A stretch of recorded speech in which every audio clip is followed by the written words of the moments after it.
Hi, author Danielle Jamie here. I'm going to be reading the first chapter in the first book of my Stepbrother series, Forbidden.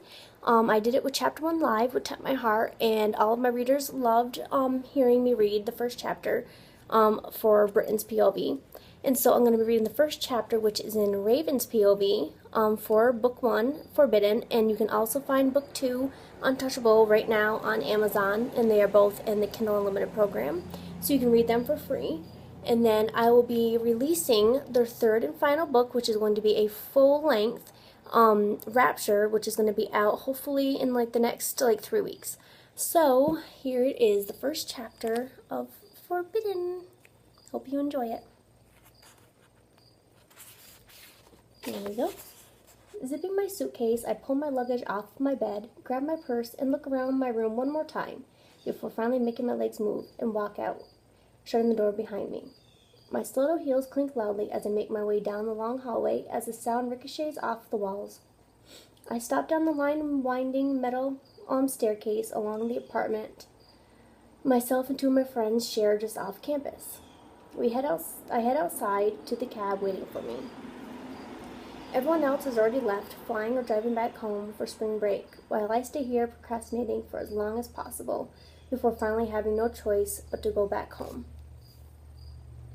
Spring break officially started today, March 30th, but because today's a Monday, my roommates, along with almost everyone else here at the California State University in Long Beach, all left on Saturday.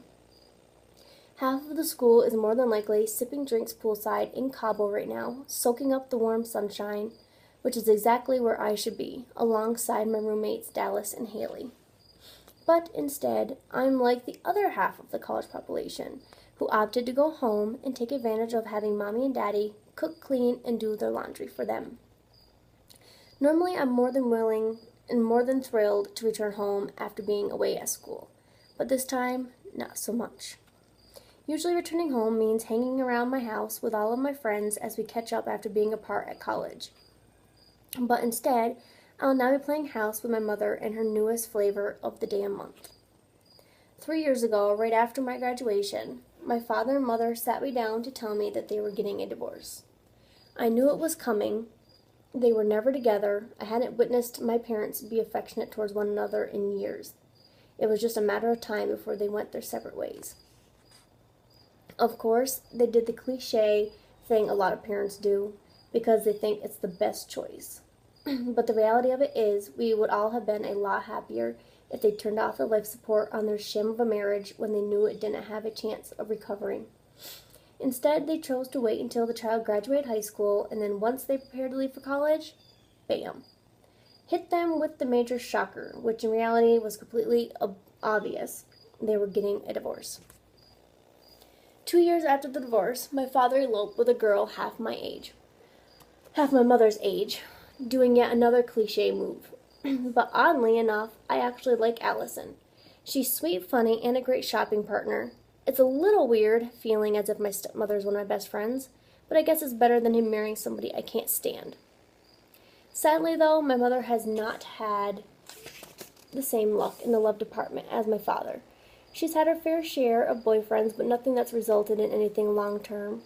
She's texted me this morning with a reminder to be at the airport by 3 p.m., so I don't miss my flight back to San Francisco.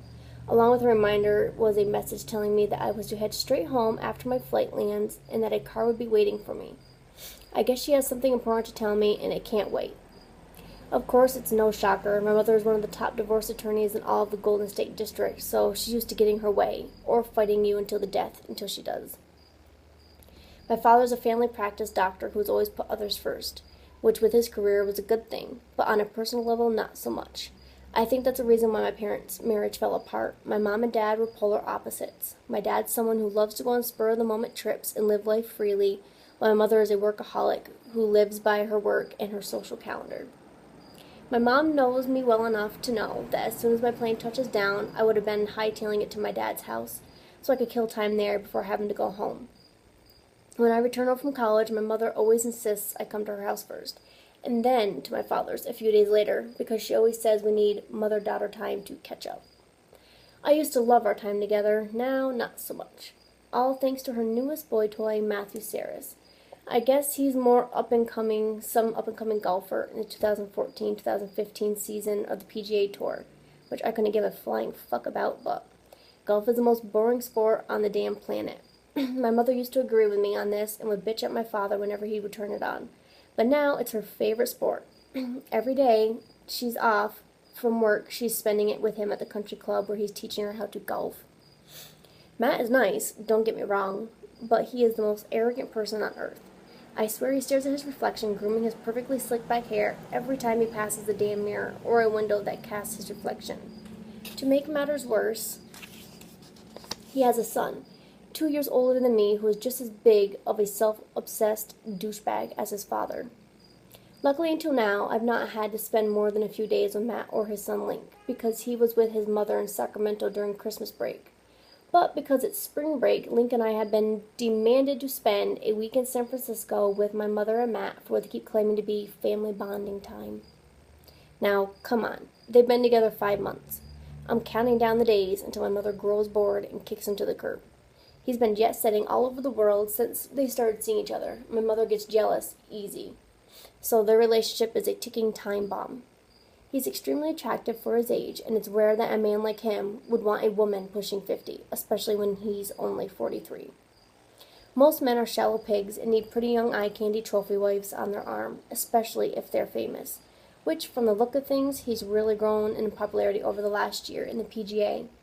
I wouldn't put it past him at all to be banging the crap out of golf groupies, which sadly they do have. It's pretty pathetic. Go be a college or major league baseball groupie.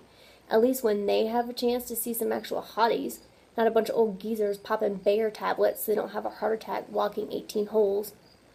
I climb into the back of the cab and try to push my thoughts of going home to the back of my mind. For now, I'll pop in my earbuds, crank up some T-Swift, and get lost in some steamy romance novel to pass the time until my flight boards. I can only pray for thick fog and a long flight delay. But with the forecast for once predicting nothing but blue skies and sunshine back home, I doubt that'll happen. San Francisco, here I come. Please let me find my mother's house stocked with enough booze to put me in a coma for the next week, or so help me God, I may not survive this spring break. And that is the end of Chapter 1 in Forbidden. And I hope you guys will go check it out on Amazon if you have not read it already. And check out Book 2, Untouchable, which is all in Link's POV. And Forbidden is all in Raven's POV. And they're both following a timeline, so it's not like the same story twice. And then Book 3, Rapture, will be out in a dual POV, and it will be a full-length novel, wrapping up their story. So I hope you'll check it out, and hope you enjoyed the first chapter. Bye!